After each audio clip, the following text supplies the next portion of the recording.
On today's First Time Buyer channel, we're going to talk about how you can avoid being house poor.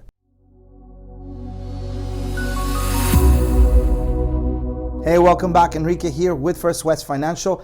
I am actually a mortgage broker here in Southern California, and this is the First Time Buyer channel. Now, the First Time Buyer channel is very special to me because this is the opportunity I get to talk to first-time buyers, people who are thinking about buying a home, people who are in the process of becoming homeowners.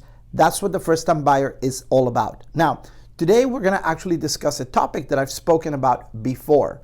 But before I forget, don't forget to click subscribe. Go check out some of our other videos. We are always teaching people about how to become homeowners. And today, we want to give you a fair warning. It's a follow-up to a video I did a while back where I talk about being house poor. Today, I'm going to revisit the topic. We're going to talk about what does it mean being house poor? Why do you want to avoid being house poor, and why that's important to first-time buyers? So the term house poor means that you purchase a home and the home is beautiful and you have a pretty decent payment, but most of the income that you have or a lot of the money that you're spending is going towards the house.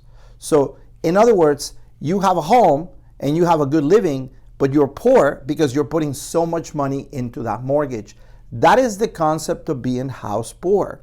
Now, how does that work, and how do you end up being house poor, and how does that happen?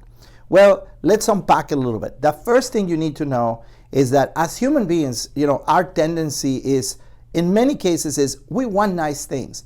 We want a nice house. We want a nice car. We want to have the American dream. We want to have the things that we think are going to make us happy, and houses is one of those things. Now, we all need to live in a place. We all need a place to live. But a lot of people have this dream of owning this incredible, beautiful home. And we talk to first-time buyers a lot, and we always encourage them and say, hey, when you buy your first home, buy something you can really afford, something that you can start with. Once you build some equity, you sell it, you buy another house, and you eventually become the owner of your dream home. Don't try to go for the big house right off the bat, especially if you are in the process of starting to make more money. Maybe you are still not at the bracket you want to be in terms of income. So house poor happens for this reason. The guidelines that the government gives us, the guidelines that the banks give us to purchase your home, tell us that you can actually spend up to 42% of your income before taxes, in housing. So what does that mean? Well, it means that if you make $5,000 a month before taxes, you can spend actually 41% of that money towards house.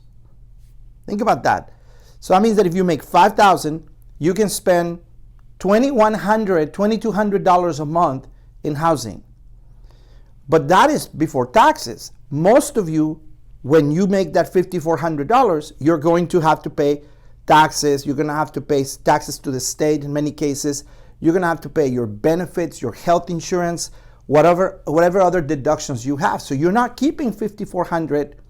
You're only keeping maybe, $4,000 or $4,600 or whatever. And yet, with that money, you have to buy food and you have to buy other things, and then you have to pay for your housing. Well, the guideline says that you can actually spend 41% of the pre-tax money. That's a lot of money. If you have, a $5,000 income and you're spending $2,100 in housing, well, and you're only really keeping $4,000, half of your money is already gone. You still have to put gas in your car. You still have to have electricity, food, take care of your kids. That is how people become house poor. Just because the bank says you can actually purchase something and you're allowed to do it doesn't mean you should. You should always look at a budget. Make a budget to figure out how much money for housing you're allowed to do. So I get two types of customers that call my office, and it goes like this. Customer number one, hey, here's my pay stubs, here's my wife's pay stubs, here's my application. I want you to tell me what is the most I can spend on a house. What is the highest qualification I can get? So that's one type of person. Now, we are mortgage brokers. We have to follow the guidelines. My job is not to figure out their budget and how much they're spending on food or medicine or electricity. My job is to say, hey, you make $8,000 a month, you can have a mortgage of $3,200. Whether you can afford it or not, that's a different story. But that's what they're asking. They want to know what is the maximum qualification.